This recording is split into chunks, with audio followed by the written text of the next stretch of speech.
2 Samuel 3:38 says, "Do you not know that a great prince and leader has fallen today in Israel?" And today is a day of mourning for what has happened in the last 2 days.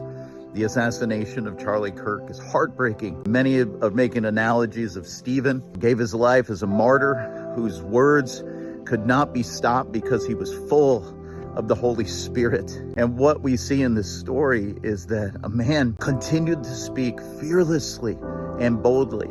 And that is a picture of what Charlie Kirk has done. You know, I'm a pastor of a church here in Richmond, Indiana.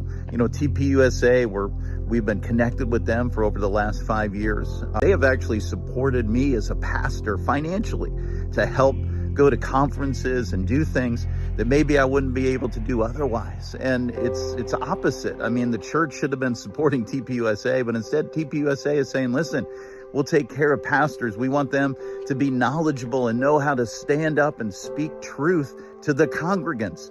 And I just want to applaud the life of Charlie Kirk as a pastor today.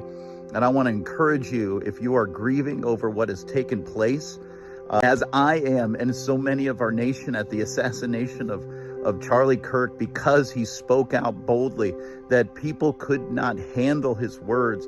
I want you to remember Stephen. The name Stephen means to be crowned. And I believe today we know that Charlie Kirk is crowned. He is crowned. That Jesus, it says in Acts chapter 7, that when Stephen was martyred, Jesus was no longer sitting at the right hand of God, but he was standing to welcome the martyr in.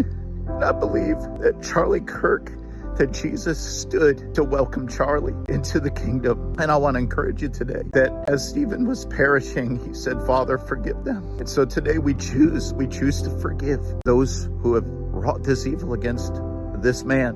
We choose, we release, we declare that justice is coming and that we will stand for justice. But I want to let you know, in the spirit realm, what has taken place is that day at Stephen's slaying is that there was a man by the name of Saul there that day. And Saul was he was a persecutor of Christians. And that day, I believe, when Stephen was taken, that God says, you take one of mine, I'm going to take one of yours. And so today I declare in the spiritual realm is that we are going to take one of the persecutors of Christianity, and they will be turned and to become a fireball and a firebrand for Christianity. We are taking one of the enemies today. I don't know who it is. I don't know who is getting converted. I don't know if it's somebody on the totally other side of the fence is coming to Christ, and they will be like Paul. The devil takes one of ours. We're taking one of theirs in the spiritual realm. And so on behalf of Charlie Kirk, a prince has fallen.